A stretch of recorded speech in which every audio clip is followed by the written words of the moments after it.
everybody, and welcome back to Reflecting Shakespeare TV. My name is Erika, and I'm a manager and facilitator of the Old Globe's Reflecting Shakespeare program, which we've been bringing inside people experiencing incarceration for a transformative arts experience now for a few years. Well, it's locked down, and this program is designed to go inside while we cannot, and there is no time to waste. So let's invite our co-hosts on screen, James and Nikki. Hey, you two. Hey, good morning. Hello, everyone. Ta-da. My name is Nikki, and I am back. I have had the honor of working with this amazing team from the Old Globe Reflecting Shakespeare. I'm a returning citizen, and I've been home now for 2 years this week. Yes, celebration. Yay. After 25 years of incarceration, it's a true gift and honor to be home. Thank you, James. All right. It is great to see everybody. Happy 2 years back, Nikki. Thank you. Happy 2 years. So my name is James. I'm a facilitator on the Reflecting Shakespeare program at the Old Globe. It is a big day today. So let's get right to it and welcome our guests for this week. So say hello to Robbie and Alejo. Hello. Hey. Yeah, it's so good to have you guys back with us. Robbie, what's happening?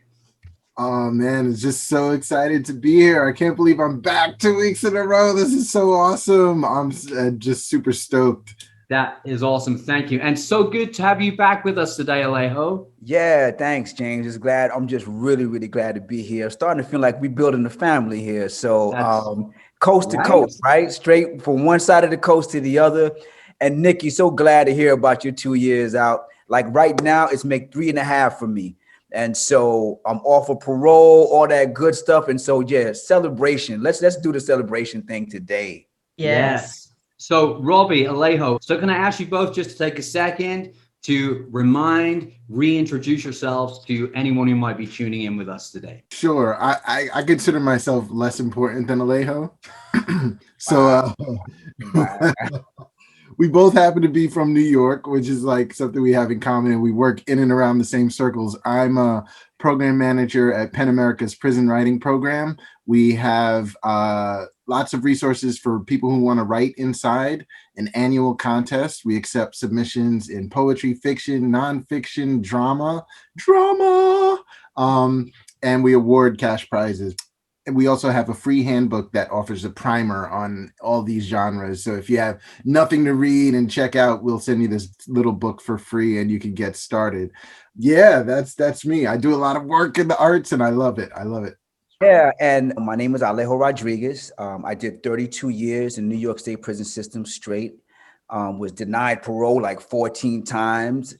14 years over my minimum. And it was the arts that helped me to deal with a lot of that. And so what I was able to develop through the arts and writing and everything, in all actuality, the organization that Robbie works for awarded me a couple of different awards for some of my work. And so that's kind of like made the segue how me and Robbie met when we were released. But like today, I'm currently working for Zealous. I am the chief of curriculum and storytelling. In all actuality, the craft, and I bring that up now, not to talk about the chief part. I would love to be a chief of my own nation, right? But I bring that up to say that it was a craft that I worked on the inside to get it, and it supported what I'm doing now on the outside. So this idea of just knowing how to put pen to paper and generate your thoughts and start learning how to communicate and thinking about it artistically, it has morphed into a job for me now. And I never dreamed of it before, because before I was just thinking about the arts as a way of self-expression. And so there's a lot to learn. There's a lot to being offered and a lot to share. So let's do it. Let's do it. Oh man, this is why I love having Alejo and Robbie here together, because there's such an experience of looking at a story and finding the deeper message behind which, is what we're doing here. That's right. Good stuff. So, absolutely. So guys, thank you for giving up your time and being with us today. We all really appreciate it. So it looks like we are all here, including those of you watching along with us. And those of you watching, we're going to ask you, if you will, to take this time to journal along with us. So we invite you right now to get something to write with.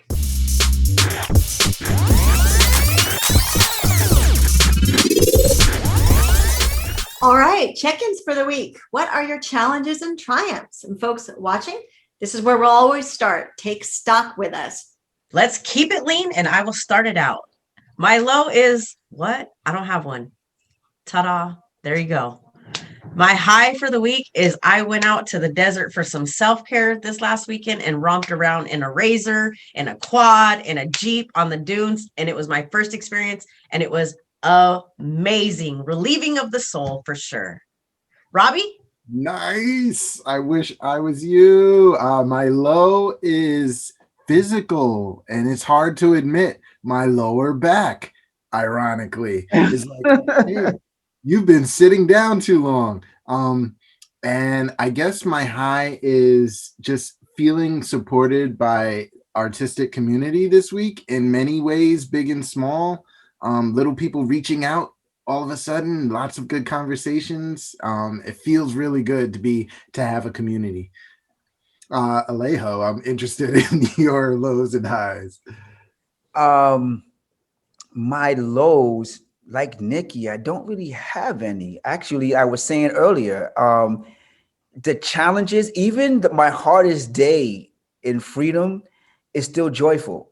And not to say that it's not hard, not to say I haven't cried since I've been home, not to say I haven't been frustrated since I've been home, but in comparison, this thing is a picnic, after 32 years.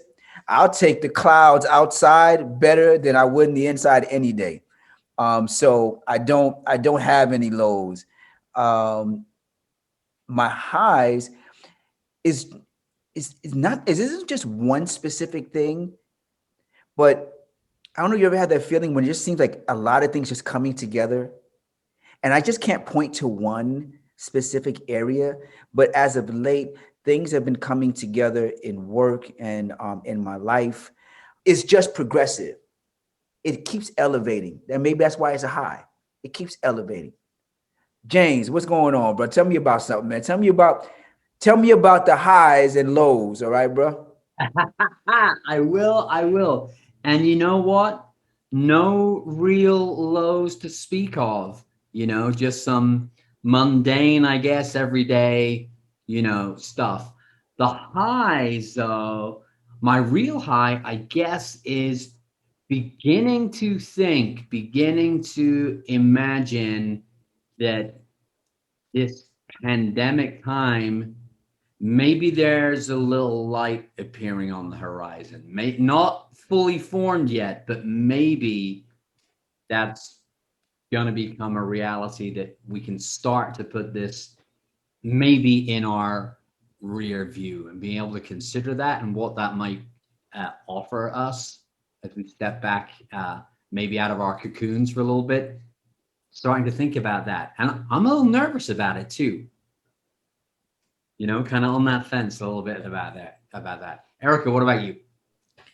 I was just thinking about, our circles on the inside when people are like, I don't have a low, I don't have a high. I'm like, well, maybe it's minor. Like the waves don't always go like this. Sometimes they just go like this. So my lows and highs are like this. My low was I lost two of like these little hair clips that I use all the time. They were just in my hand. What the heck? Where did they go? The high was they were found. The next low was they were found in the incinerator garbage disposal, clogging it up. The high was my family member fixed it. Yay. So sometimes it's just the little things. It's just the little things. All right. So what are your challenges and triumphs for the week? We invite you to warm up with that prompt.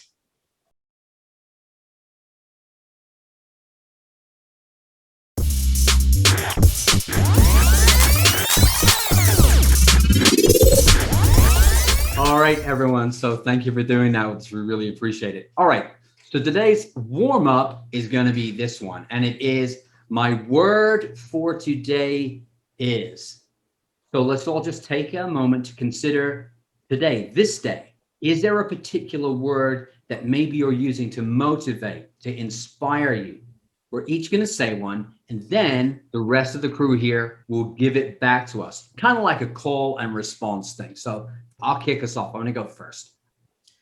My name is James, and my word for today is connected. My name is Robbie, And my word for today is service. My My name is Robbie, and my word for today is service. My name is Erika, and my word for today is compassion. My name is Erika, and my word for today is compassion. My name is Alejo, and my word for today is awareness. My name is Alejo, and my word for today is awareness. My name is Nikki, and my word for today is freedom. My name is Nikki, and my word for today today is freedom. And now it's your turn out there watching. Go for it. Let's hear those words. Yes, thank you. We really appreciate it. And I just gotta say, James, mind me just diving in right quick. This idea of this warm up, especially this one right here. For some reason, as you all share the words, and I actually was saying the word with you, your word also became my word. Right. So your connectedness also became my connectedness. And my awareness, I would love to think that, your also became an awareness for you. And so it's a warm up and kind of like getting us talking, but it's also slowly stepping into this space of empathy, how to develop, because sometimes we throw empathy out there. Oh, we need to be empathetic, but you got to develop relationships with yourself and with others in order to get empathetic. And this is a kind of gradual doing that. So I thought that was really great. Thank you. And thank everyone else for participating. Well, now that we've warmed up our sense of play and deepened our empathy, let's get into our work.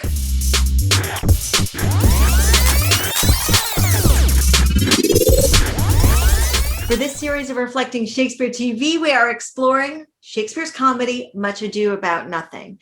And as always, our goal is to have fun with the story and then dig into how what's going on with the characters relates to us right here, right now.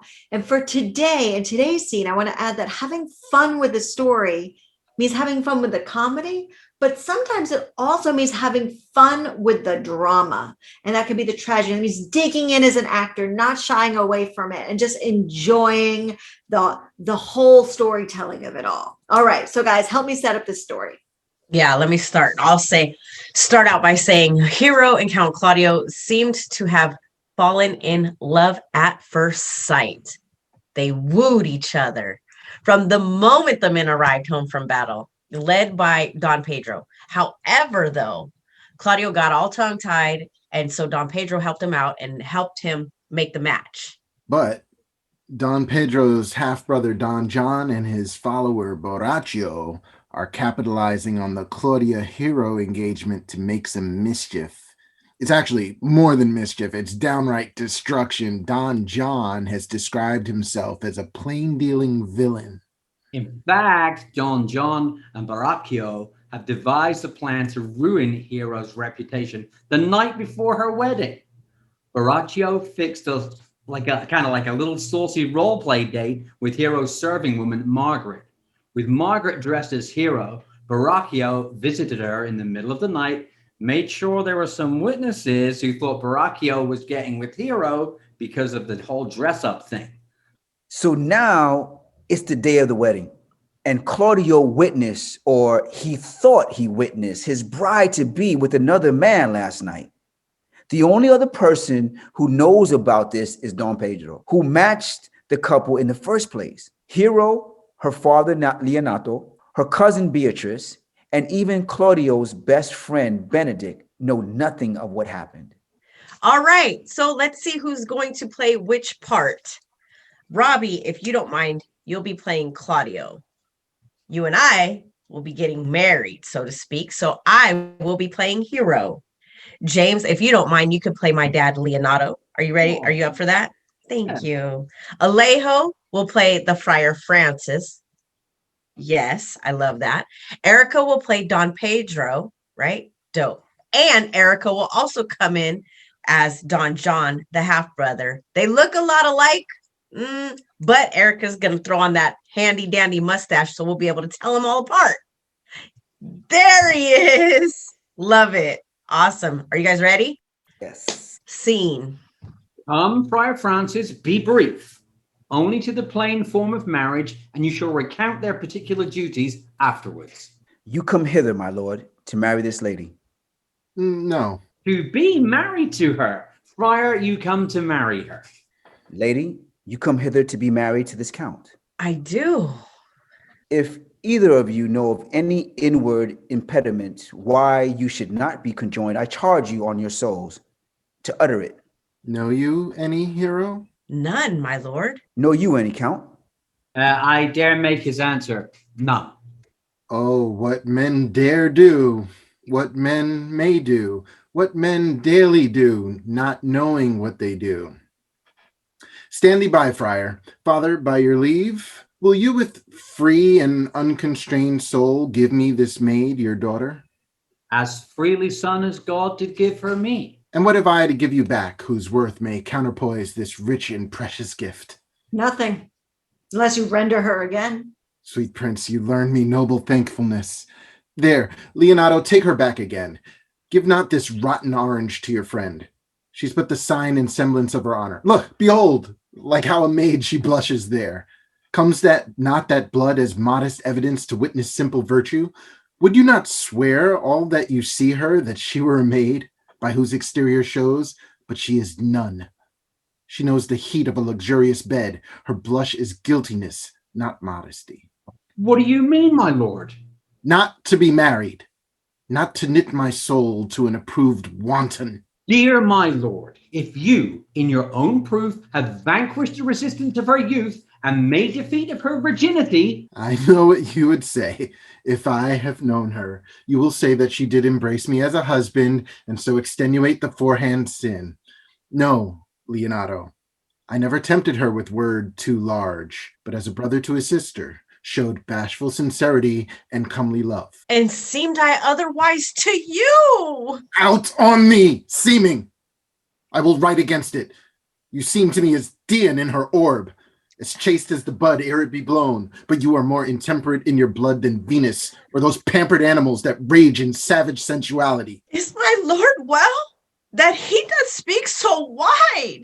Sweet prince, why speak not you? What should I speak? I stand dishonored that have gone about to link my dear friend to a common stale. Are these things spoken, or do I but dream? Sir, they are spoken, and these things are true. True? Oh, God! Leonardo, stand I here? Is this the prince? Is this the prince's brother? Is this face heroes? Are our eyes our own? All this is so, but what of this, my lord? Let me but move one question to your daughter, and by that fatherly and kindly power that you have in her, bid her answer truly. I charge thee do so, as thou art my child. Oh, God, defend me! How am I beset? What kind of catechizing call you this? To make you answer truly to your name. Is it not Hero? Who can blot that name with any just reproach? Marry, that can, hero. Hero itself can blot out hero's virtue. What man was he talked with you yesternight out at your window betwixt 12 and 1? Now, if you are a maid, answer to this. I talked with no man at that hour, my lord. Why, then you are no maiden. Leonardo, I'm sorry you must hear. Upon mine honor, myself, my brother, and this grieved count did see her, hear her, and at that hour last night talk with a ruffian at her chamber window who hath indeed most like a liberal villain confessed the vile encounters that they have had 1,000 times in secret. Fie, they're not to be named, my lord, not to be spoke of. Thus, pretty lady, I'm sorry for thy much misgovernment. Oh, hero, what a hero hadst thou been, if half thy outward graces had been placed about thy thoughts and counsels of thy heart. But fare thee well, most foul, most fair. Farewell, thou pure in piety and impious purity. For thee I'll lock up all the gates of love. Hath no man's dagger here a point for me? Come, let us go. These things come thus to light, smother her spirits up.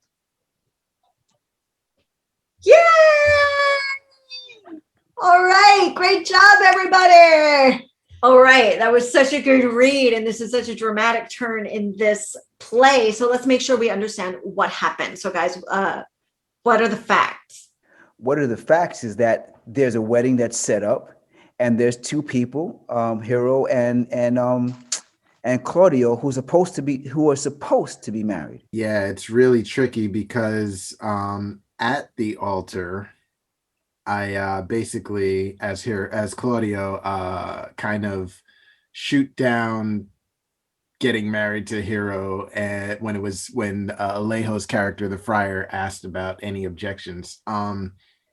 I publicly kind of shame Hero, accusing her of being wanton, basically of being a loose woman, and definitely not a maiden, which means virgin. Yeah, Robbie. And Claudio's also swearing that he witnessed a man at Hero's window in the middle of the night, and that this man says that he slept with Hero on multiple occasions. All right. And Don Pedro said his own reputation was slandered now because he was the one that set up the couple and had recommended they get married. Right. And Leonardo watches this whole thing start to fall apart and ends up asking for a dagger, presumably to kill himself because he's so devastated at the slandering of his daughter. And then Hero collapses to the ground and everybody thinks she's dead. And Don John, Claudio, Don Pedro, they all leave. And I don't know if you guys could tell, like by my swoon in my chair here, but I really fell out as Hero. It was dramatic. All right. So those are the facts. So let's talk about, like, what is this stirring in you? What are you thinking about? What do you relate to? Any and all of the above? Robbie, what are you thinking about? You know, Claudio is kind of playing the role of like a prosecutor, really, in a public forum in this scene. And to be quite honest, it's quite an uncomfortable role to play, to kind of, he doesn't just drop all the info he has at once. He spins out this, like, roping in to have the maximum impact with his accusation in such a way that he knows it will cause maximum pain for Hero. And it's a tough situation. It's like, you know, how much do you want to hurt somebody because I'm hurt, really, and betrayed? You know, Robbie, you weren't here for when we first saw Claudio think he got betrayed, and like there was like within one episode he found out he was wrong.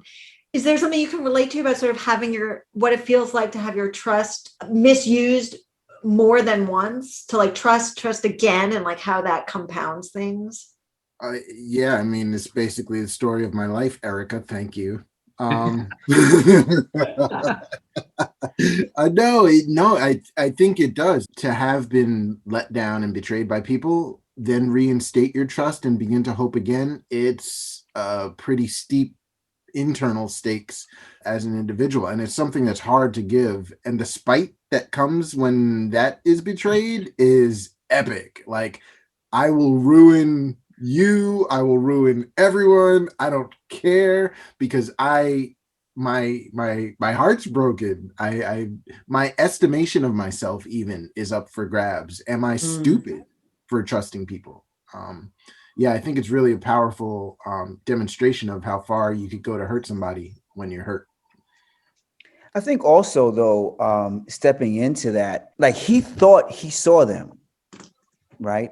And it reminds me so much of how much damage can happen when we look for faults in people. We will always find it.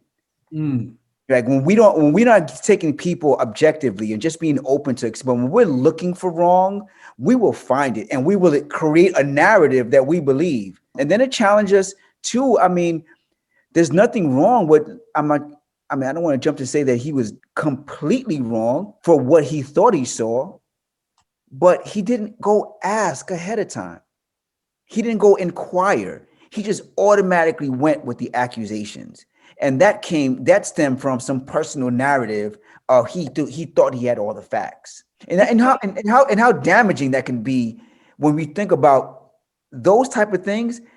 That didn't just happen in Shakespeare's time.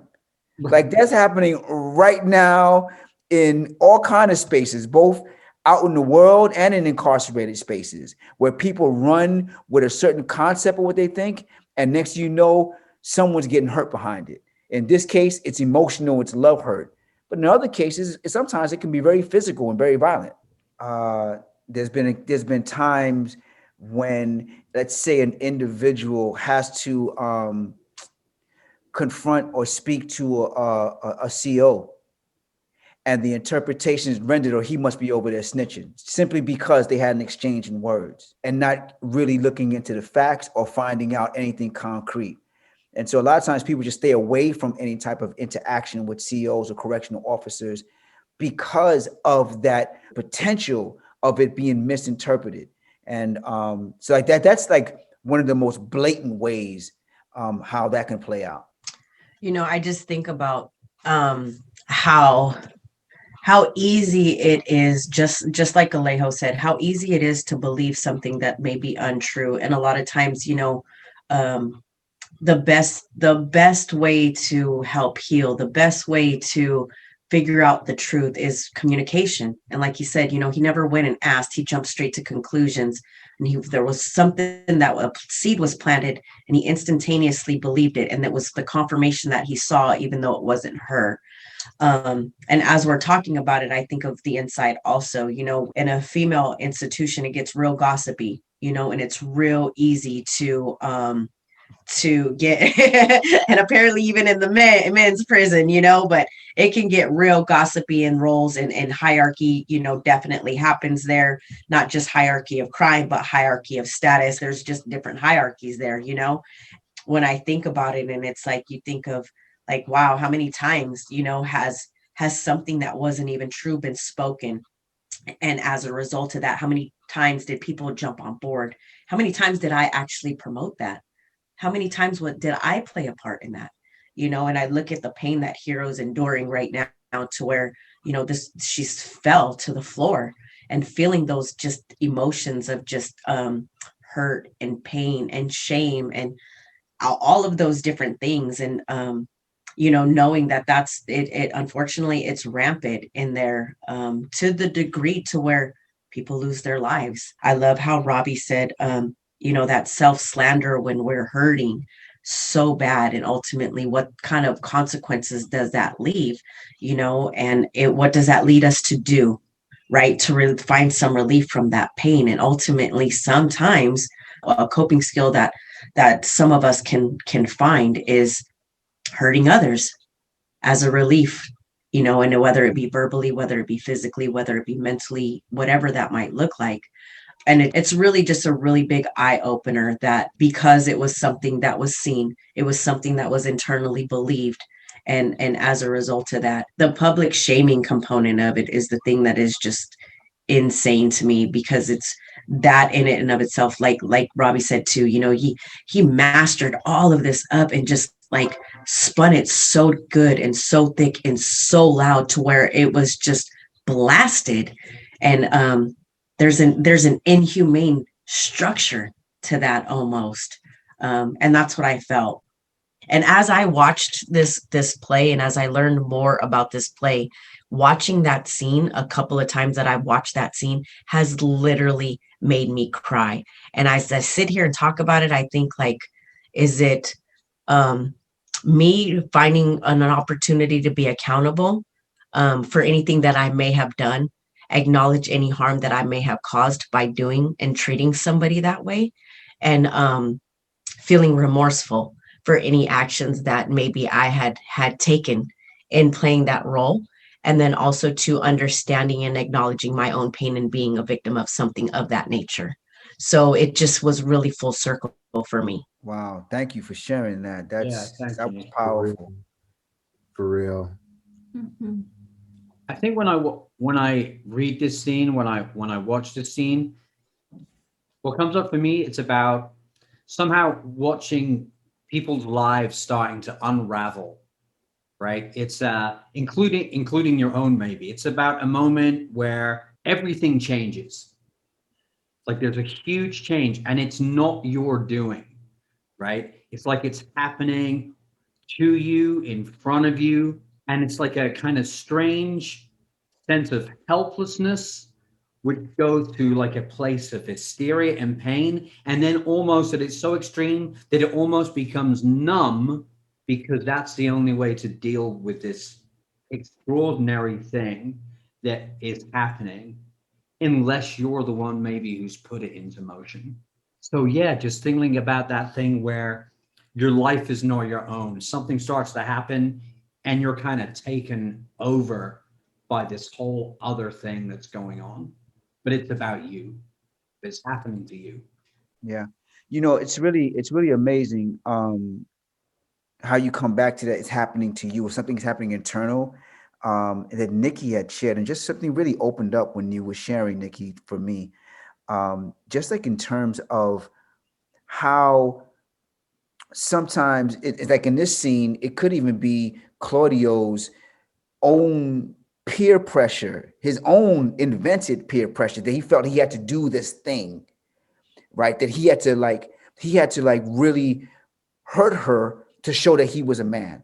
And what's crazy about it is in this situation, we're not just talking about infidelity in the context of 2021, right? Of betrayal in the context of 2021.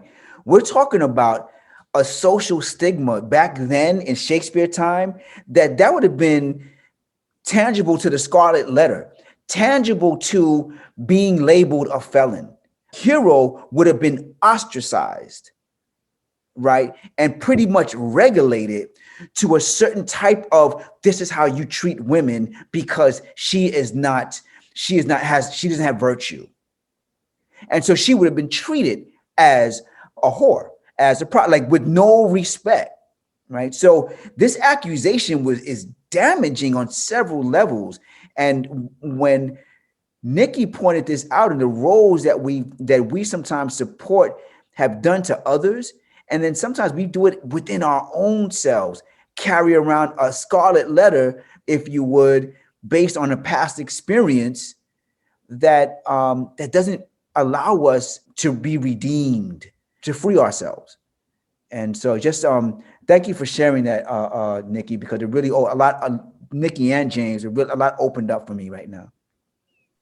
All right, we got plenty more drama to bring, so let's move on to the quick write.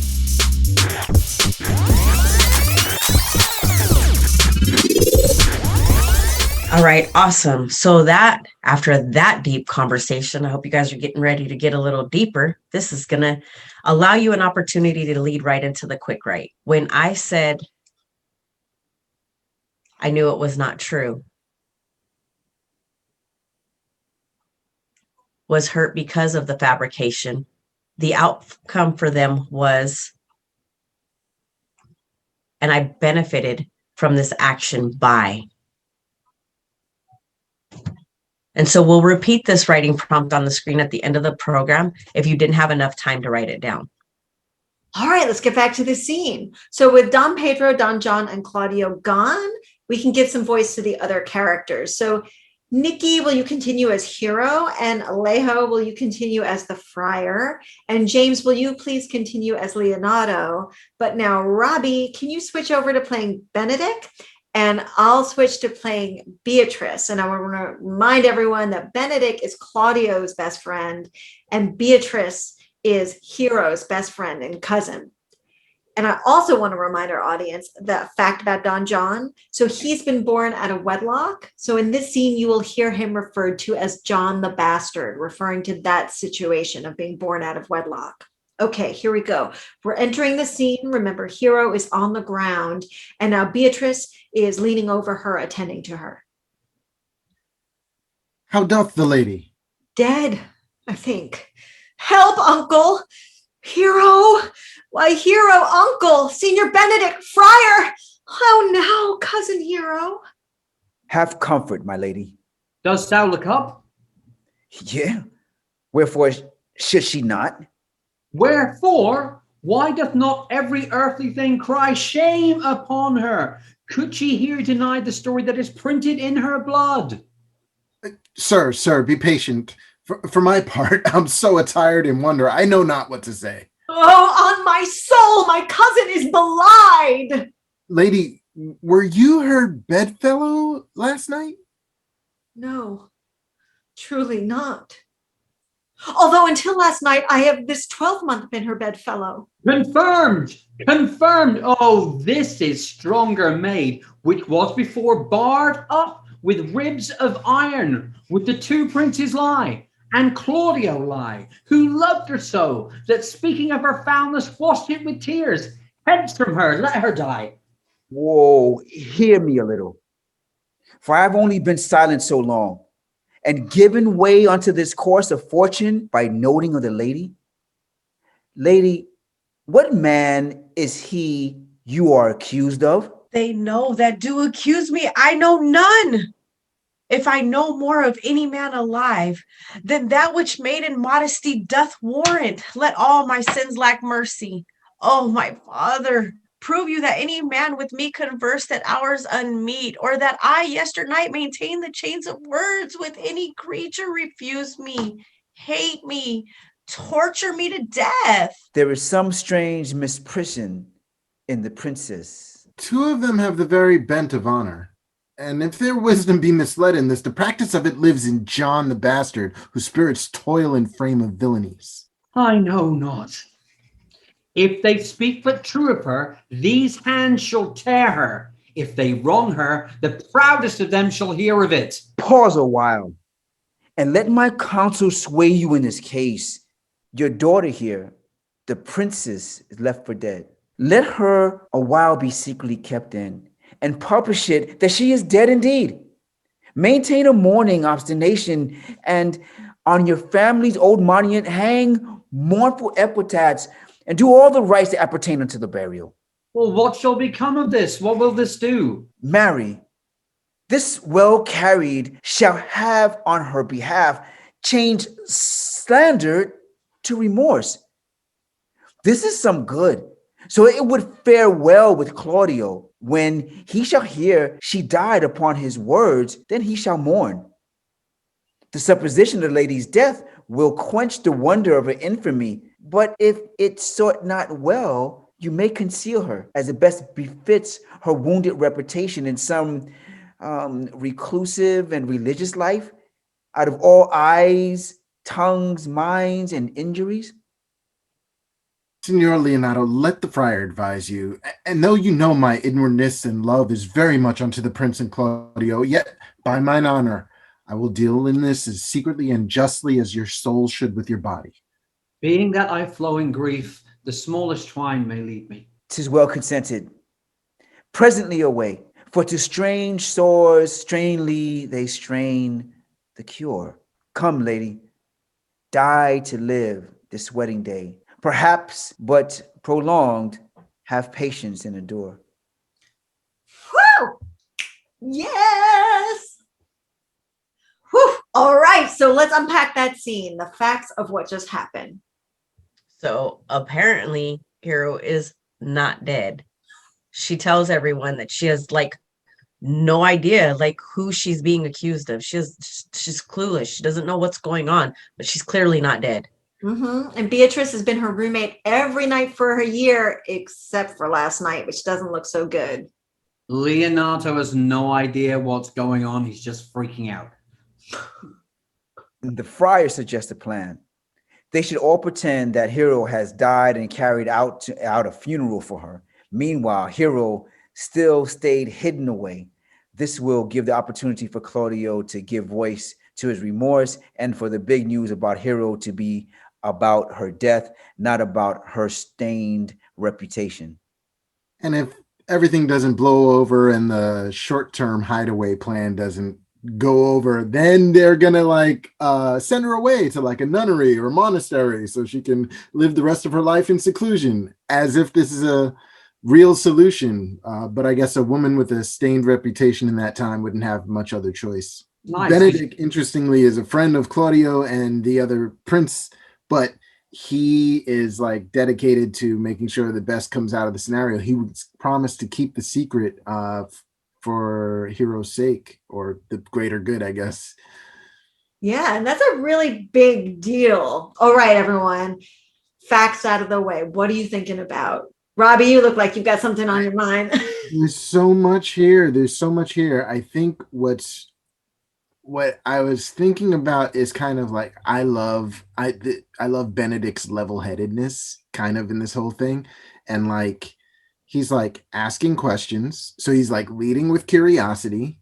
Were you with her last night? Because this would solve the whole equation. If you can prove what happened, it'll all be settled really quick.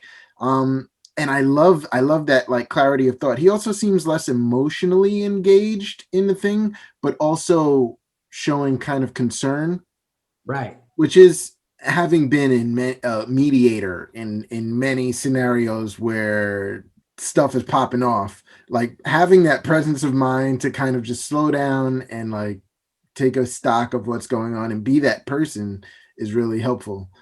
I was thinking about like just as it comes from like almost like the explosion of the previous scene, then this is a moment where it feels like some of the characters, at least like Leonardo, they're like they're starting to absorb the shock kind of what's happened, and then even starting to maybe emerge from that shock, or some of them are, but it's certainly like they're in that place of reverberation from that previous act and the kind of like confusion that then comes out of that. Well, like the friars got this plan, Right. the solution that's all based on remorse and penitence, right? It's all based on letting Claudio see the result of his actions.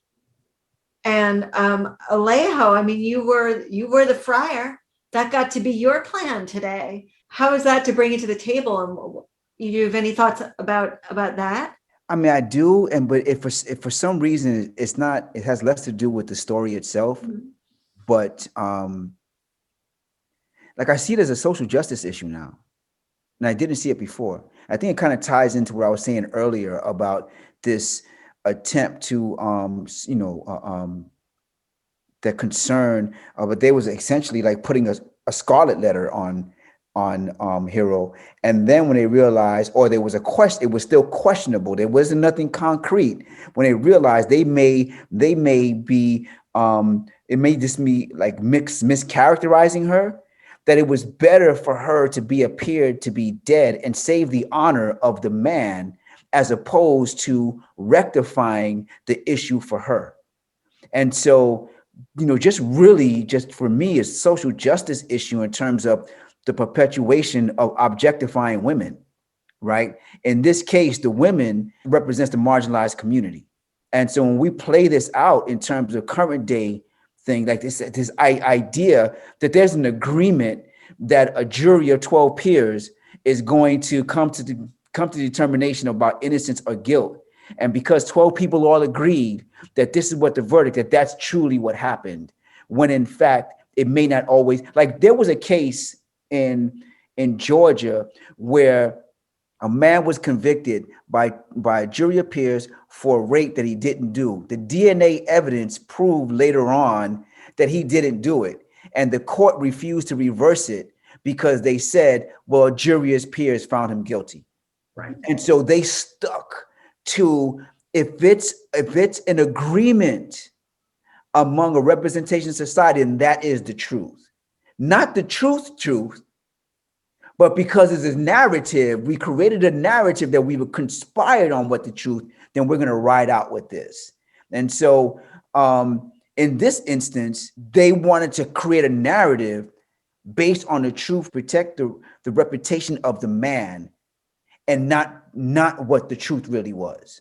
And it was easier to it was easier in essence to put her away in a prison. Like the monastery in essence was a prison that they were talking, because it's not like, of course, and I want to be very sensitive to other people who have very strong religious beliefs. If they choose to go into a nunnery, then that's their choice and it's a freedom. But being stuck into prison as a way to deal with an issue that no one else wanted to confront, that's imprisonment, right? And it's easier to imprison than to deal with the truth. And we're still confronting with that now. That's super well said, Friar. I almost want to give you the title.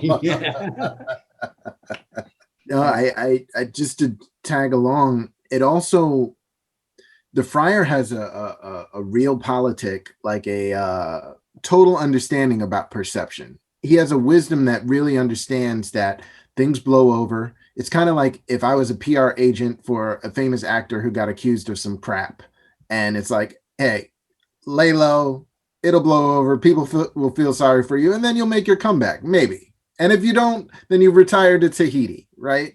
You won't be in the mix anymore, but you'll still be all right.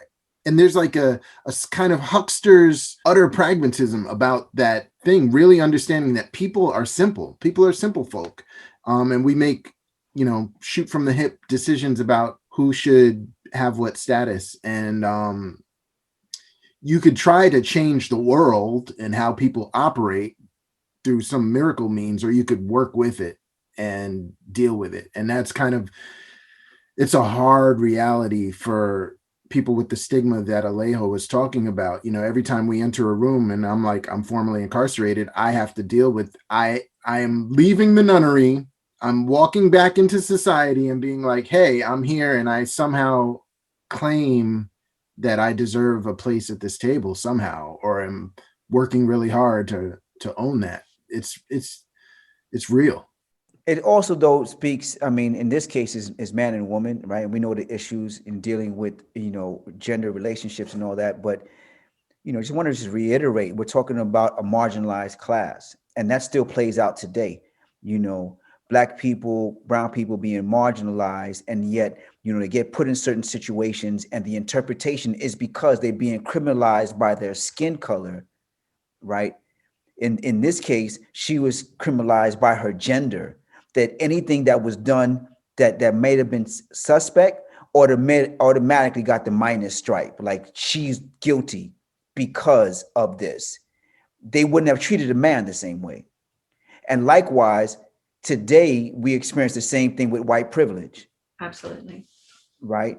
So a black person do the very same thing, they get criminalized for. A white person does something that might be, I'm talking about the same thing, something that might be questionable, right? In society's eyes, the black person or the person of color ends up getting criminalized or punished for it, while the white person gets a pass, they get understanding, they get empathy. Mm-hmm. So in this case, we're talking about privilege versus being marginalized and the impact of these things and the outcomes of these things. Yes, I'm going to piggyback. I'm sorry, I feel like I'm taking up a lot of space in the conversation. I also often find myself extending the marginalized, especially in the United States, includes Black, brown, marginalized for other reasons, indigenous, poor white people who are treated very differently from people who can afford fancy attorneys or have like a privileged status. And of course, all of these injustices exist on an uneven spectrum. It's different by geography, it's different by locale, and that just proves the inherent injustice of that. And also, remarkably, this scene illustrates, again, you can be pragmatic about injustices that exist and find solutions that work around. It's sort of the debates around reform, right? Oh, we'll work around it and we'll wiggle our way and make small little changes. Because confronting the overarching systemic issues is way too challenging for any small group. Like the group of people huddled around Hero aren't going to solve misogyny and patriarchy in that scene, right? But what they can do is mitigate the harm to the best of their ability. I don't know. I find these discussions really interesting. You know what, the thing that what now, and kind of moving that conversation a little forward, the question to really in challenging us, because the play is the play. What do we get out of it in terms of changing that, like in terms of who we are as people? So, cause like the issue in the play, even though it sets up and says some kind of infidelity, right? It's not so much the issue, but how they handle the issue, right? That says so much about who they are. Just listening to everything Alejo just said right now, it's like, how do you even follow up with that? Because everything was summed up so beautifully, the conversation that Alejo and Robbie just had. right? And bringing all of that to the forefront and bringing all of that to awareness is just presented. It's something that's continuously just being slapped in and broadcasted blatantly, you know, and some people choose to educate themselves. Some people choose to find awareness in that, and some people choose to act like it doesn't exist, right? Ignorance is bliss, as we all know. And but unfortunately, ignorance causes more harm than anything. And I definitely have learned that the hard way. So when I look at what it is that, you know, what would make Hero want to be okay with allowing other people to dictate what her life is going to look like after being accused of something that, you know, like we were talking about at that time, is just it's the worst thing ever, right? It's the worst thing ever. And how do I stand up against this and let other people make decisions for me, dictate what should be done to me and how I should move forward with this situation? So I'm completely powerless in this situation, and I allow other folks to determine what it's going to be like for me in the midst of my pain, in the midst of my shame, in the midst of me not even being able to defend myself, to the point to where I'm deflated and I cannot even stand, right? And that is the oppression component of it that lies in with all of that. And so leading that, I think of leading into the reflection questions.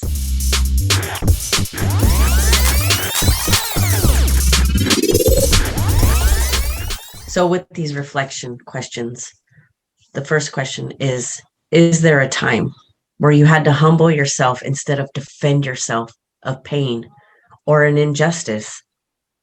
Is there ever a time in your life where you had to die to live?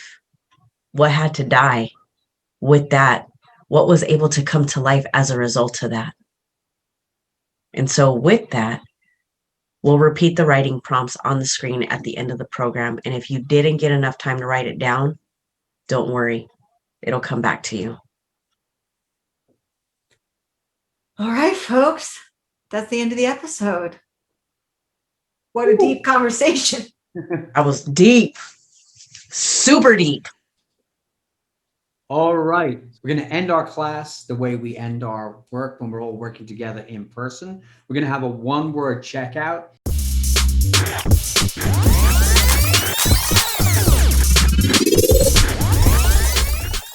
One word which describes how we feel right now at the end of this time together. Nikki, why don't you kick us off?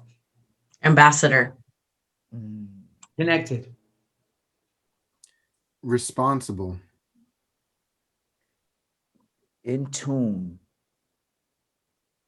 Awakening. And everyone watching, what's your one word? Thank you for taking this time with us. So right now we will count 1, 2, 3, and we will clap on that fourth beat in sync, as we always do, like the musicians that we are. Ready? 1, 2, 3. Perfection. Yes. Ooh, thank you for watching today. Bye, everybody. We'll see you next time. Don't forget to tune in.